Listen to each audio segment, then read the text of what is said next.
18 जून 2023 ocean gate company की Titan submarine सुबह के 9:30 बजे पानी में डुबकी लगाती है। इस सबमरीन के अंदर उस समय 5 लोग मौजूद थे।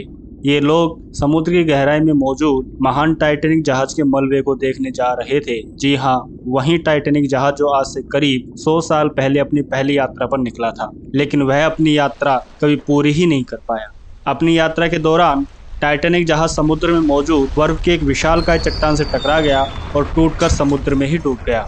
टाइटैनिक जहाज का मलबा आज भी समुद्र की गहराई में मौजूद है, जिसे देखने के लिए काफी लोग समुद्र की गहराई में जाते हैं। उस दिन भी ऐसा ही एक टूर पानी की गहराई में होने वाला था। इस सबमरीन में बैठे 5 लोगों ने 2-2 करोड़ रुपए इस खतरनाक टूर के लिए खर्च किए थे। यह टूर इतना महंगा इसलिए है क्योंकि टाइटैनिक जहाज का मलबा समुद्र की गहराई में करीब 3810 मीटर नीचे मौजूद है। सबमरीन को पानी में 3810 मीटर की गहराई को तय करने में करीब 2 घंटे का वक्त लगने वाला था।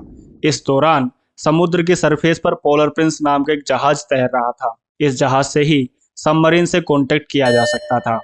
सबमरीन हर 15 मिनट में एक सिग्नल जहाज को भेज रही थी। सब कुछ ठीक चल रहा था।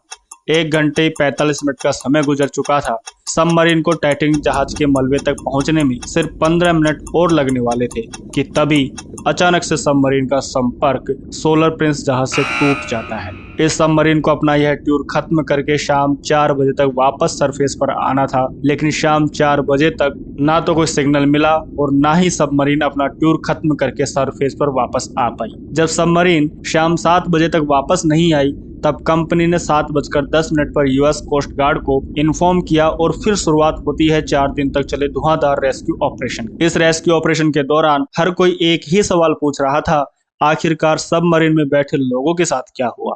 जिस जगह पर यह सबमरीन गायब हुई थी, यह जगह कनाडा के समुद्री आइलैंड न्यू फाउंडलैंड से करीब 600 किलोमीटर दूर समुद्र में मौजूद है। इसी जगह पर समुद्र की गहराई में टाइटैनिक जहाज का मलबा भी मौजूद है। टाइटैनिक जहाज 2 टुकड़ों में टूटकर समुद्र में डूब गया था। टाइटैनिक जहाज के ये दोनों टुकड़े एक दूसरे से करीब 800 मीटर की दूरी पर पड़े हुए हैं। इस मलबे को देखने के लिए जिस सबमरीन को पानी के अंदर भेजा गया था, उसे ओशियन गेट नाम की कंपनी के द्वारा बनाया गया था। इस कंपनी के सीईओ स्कॉटन रस थे। ये पहले एक एरोस्पेस इंजीनियर रह चुके हैं। रस ने ओशियन गेट कंपनी की स्थापना साल 2009 में की थी। इस कंपनी का एकमात्र उद्देश्य अमीर लोगों को समुद्र की गहराई की सैर करवाना है।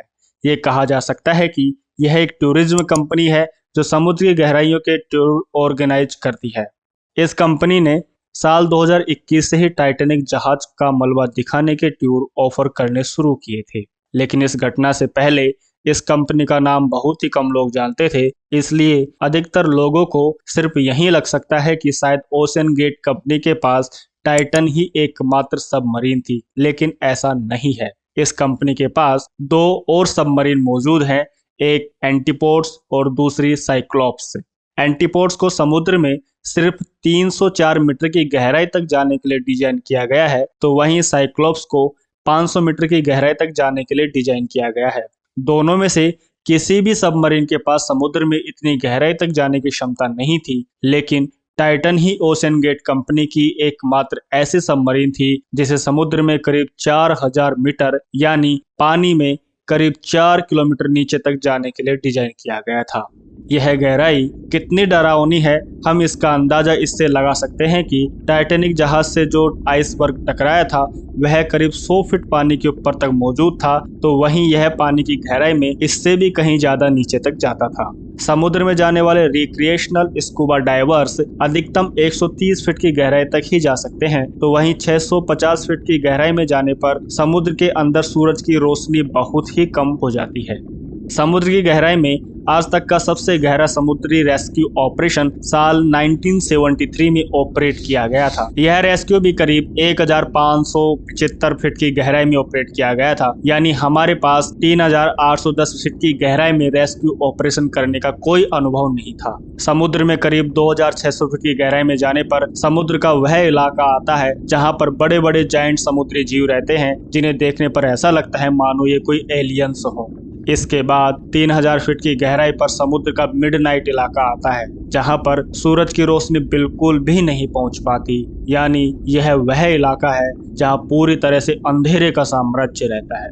जैसे जैसे गहराई बढ़ती जाती है, पानी का तापमान घटता जाता है। इस गहराई में पानी का तापमान करीब 4 डिग्री सेल्सियस तक पहुंच जाता है। 12,500 फीट की गहराई में जाने पर ओशियन फ्लोर आता है, जहां पर टाइटैनिक जहाज का मलबा आज भी मौजूद है। इस बात से आप अंदाजा लगा सकते हैं कि समुद्र की गहराई का यह ट्रिप कितना भयानक ट्रिप था। जैसे जैसे पानी की गहराई बढ़ती जाती है, वैसे वैसे पानी के द्वारा लगने वाले प्रेशर की वैल्यू भी बढ़ती जाती है। जिस गहराई में टाइटैनिक का मलबा मौजूद है, उस गहराई पर पानी के द्वारा लगाए जाने वाले प्रेशर की वैल्यू करीब 6000 psi तक होती है, जो सरफेस के प्रेशर से करीब 400 गुना ज्यादा होता है। उस समय ओशियन फ्लोर पर मौजूद सबमरीन पर एक एफिल टावर जितने वजन का प्रेशर लग रहा था। यानी इस जगह पर आपको समुद्र का यह प्रेशर सॉफ्ट ड्रिंक के खाली कैन की तरह पिचका सकता है। यहाँ तक जाने के लिए उपयोग में ली जाने वाली सबमरीन को इस प्रेशर को सहन करने के लिए डिजाइन किया जाता है। इस गहराई में जाने पर आप सबमरीन से बाहर नहीं निकल सकते। बाहर का नज़ारा देखने के लिए टाइटन सबमरीन में एक कांच की विंडो लगाई गई थी, जो किसी भी प्राइवेट सबमरीन में लगा अभी तक का सबसे बड़ा कांच है। टाइटन सबमरीन की इस विंडो को व्यूपोर्ट कहा जाता है। टाइटन सबमरीन बहुत ज्यादा बड़ी नहीं थी। इस सबमरीन में 4 लोग और एक पायलट के बैठने की जगह ही थी। सबमरीन में कोई सीट भी नहीं थी, इस कारण से इसके फ्लोर पर ही बैठा जा सकता था। यहाँ एक टॉयलेट भी बना हुआ था, लेकिन उस पर कोई दरवाजा नहीं था। यदि किसी को टॉयलेट जाना हो तो सबको दूसरी तरफ घूमकर बैठना होता था। ये देखकर तो वास्तव में हंसी आती है कि इसके लिए हर एक कैंडिडेट ने 2 करोड़ से भी ज्यादा खर्च किए। इस सबमरीन की मेन बॉडी को हुल कहा जाता है, जिसे कार्बन फाइबर से बनाया गया है। इस सबमरीन के दोनों तरफ 2 कैप्स लगी हुई थी, जो टाइटेनियम की बनी हुई थी। इस तरह से इस सबमरीन की टोटल लंबाई 6.7 मीटर थी, जिसका वजन करीब 10,400 किलो से भी ज्यादा था। इस सबमरीन की सबसे मजेदार बात तो ये थी कि इस सबमरीन को एक वीडियो गेम कंट्रोलर के द्वारा कंट्रोल किया जाता था, जो कि अपने आप में ही एक डरावना एहसास है। इतनी गहराई में जाने पर कोई जीपीएस सिस्टम भी काम नहीं करता, इसलिए इस गहराई पर जाने पर सबमरीन टेक्स्ट मैसेज के द्वारा ही समुद्र की सतह पर मौजूद जहाज से कांटेक्ट कर रही थी। एक बार ओशियन गेट कंपनी ने अपने एक ट्वीट में कहा था कि वे समुद्र की गहराई में कांटेक्ट करने के लिए स्पेस एक्स के स्टारलिंक इंटरनेट की मदद लेते हैं। लेकिन इस सबमरीन में उस समय कौन सा इंटरनेट कनेक्शन मौजूद था, इसकी कोई जानकारी अभी तक मिल नहीं पाई है। 18 जून को इस सबमरीन में जो 5 लोग बैठे थे, उनमें से एक थे हमीज हार्डिंग, जो एक ब्रिटिश मिलेनियर थे। इन्हें एडवेंचर का बड़ा ही जुनून था। यही कारण है कि ये 2016 में साउथ पोल पर एक एस्ट्रोनॉट ऑल्ड्रिन के साथ वहां गए थे। तो वहीं साल 2021 में इन्होंने धरती की सबसे गहरी जगह मारियाना ट्रेंच में करीब 4 घंटे की डाइव भी की थी। मारियाना ट्रेंच की गहराई करीब 13 किलोमीटर के आसपास है। हार्डिंग साल 2022 में ब्लू ओरिजन NS-21 मिशन की फ्लाइट का हिस्सा भी थे। इनके ये मिशन बताते हैं कि इन्हें खतरों से खेलना कितना पसंद था। फ्रेंच नेवी के फॉर्मर कमांडर पॉल हेनरी नार्जियोलेट इस सबमरीन में मौजूद दूसरे पैसेंजर थे। ये टाइटैनिक पर रिसर्च कर रहे थे और इस कारण से इन्होंने टाइटैनिक के मलबे को अभी तक करीब 37 बार विजिट भी किया था। इनके रिसर्च के आधार पर ही हॉलीवुड की मशहूर फिल्म टाइटैनिक बनाई गई थी। इस सबमरीन पर तीसरे passenger Pakistani business tycoon Shahzad Dawood भी मौजूद थे, जो ब्रिटेन में रहते थे। शहजाद दाऊद पाकिस्तान की सबसे बड़ी कंपनी कंग्लोमरेट एग्रो कॉरपोरेशन के मालिक भी थे। उनके इस भयानक सफर पर उनके साथ उनका 19 साल का बेटा सुलेमान दाऊद भी था, जो इस सबमरीन के अंदर मौजूद चौथा पैसेंजर था। और इस सबमरीन को कंट्रोल करने वाले पायलट थे ओशियन गेट कंपनी के CEO स्टोकन रस। जब सबमरीन पानी के अंदर उतरी तो इससे हर 15 मिनट में एक सिग्नल मिल रहा था, लेकिन सुबह करीब 11:15 पर इस सबमरीन से सिग्नल मिलना बंद हो जाता है। संपर्क खत्म होने के बाद भी समुद्री सतह पर मौजूद कम्युनिकेट करने वाले जहाज ने किसी भी सिक्योरिटी एजेंसी को इन्फॉर्म करना सही नहीं समझा।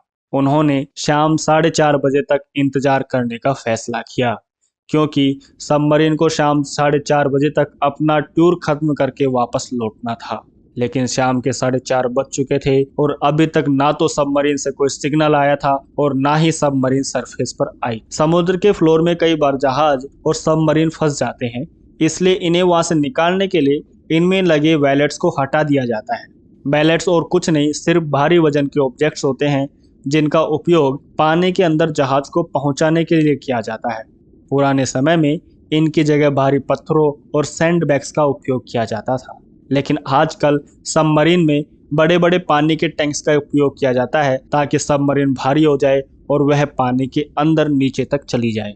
शाम के करीब 4:30 बज चुके थे, लेकिन सबमरीन अभी तक सतह पर वापस नहीं आई। लेकिन फिर भी जहाज पर मौजूद लोगों ने सोचा कि और थोड़ा इंतजार किया जाए, हो सकता है सबमरीन नीचे कहीं फंस गई होगी। तो पायलट बैलेट्स को रिमूव करके सबमरीन को वापस सतह पर ले आए। समय लगातार खत्म होता जा रहा था और अब शाम के 7 बज चुके थे, लेकिन अभी तक सबमरीन का कोई पता नहीं था।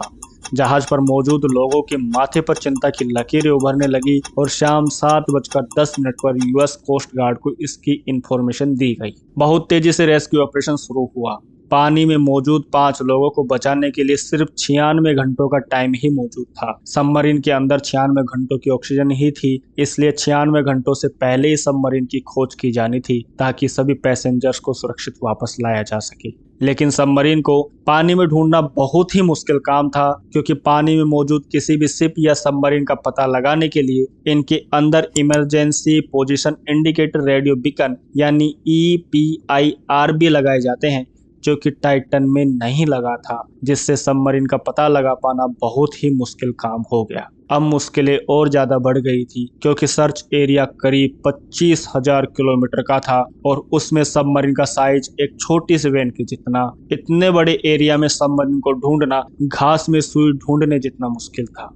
इतने बड़े एरिया में यदि सबमरीन समुद्र के पानी के ऊपर भी आ जाती, तो भी अंदर बैठे लोगों के पास बचने के लिए वहीं 96 घंटे ही मौजूद थे, क्योंकि सबमरीन के दरवाजों को अंदर से नहीं खोला जा सकता था। यह भी एक बहुत बड़ी समस्या थी जिसने सभी के दिलों की धड़कनें बढ़ा रखी थी। जी हाँ, इस सबमरीन के दरवाजे को बाहर से ही खुला और बंद किया जा सकता था, जिसके कारण रेस्क्यू ऑपरेशन बहुत तेज करना पड़ा, क्योंकि 96 घंटों से ज्यादा समय गुजरने पर इसमें बैठे लोगों की ऑक्सीजन की कमी से ही मौत हो जाती। लेकिन फिर भी रेस्क्यू टीम ने अपनी हर संभव कोशिश करना शुरू कर दिया। शुरुआत में अमेरिका के 2 और कनाडा के 2 हवाई जहाजों ने समुद्री इलाका छान मारा।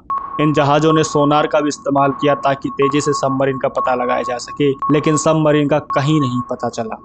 शुरुआत में समुद्री सरफेस पर 3 जहाजों ने सबमरीन को ढूंढना शुरू किया, लेकिन जैसे जैसे 96 घंटों का समय गुजरता गया और शिप बुलाई गई, लेकिन फिर भी सबमरीन का कोई पता नहीं चला। अंत में रिमोटली ऑपरेटेड व्हीकल्स यानी ROVs का इस्तेमाल किया गया, जो कि एक तरह के रोबोट ही है, जिसका उपयोग समुद्र में मौजूद डिब्रीज को ढूंढने के लिए किया जाता है। सबमरीन को ढूंढने के लिए 3 ROVs को काम पर लगाया गया, जिन्हें सरफेस से कंट्रोल किया जा रहा था। ROVs का यह सर्च ऑपरेशन लगातार 3 दिन तक चला, लेकिन हाथ कुछ नहीं लगा। 3 दिन के बाद कनाडा के एक सोनार को आधे घंटे तक कुछ आवाजें सुनाई देती हैं, जैसे कि कोई दरवाजे पर बहुत तेजी से दस्तक दे रहा हो। ऐसी ही आवाजें सोनार पर यूएस कोस्ट गार्ड को भी सुनाई देती है। लोगों को लगता है शायद सबमरीन अभी भी मौजूद है और उसमें पैसेंजर जिंदा है।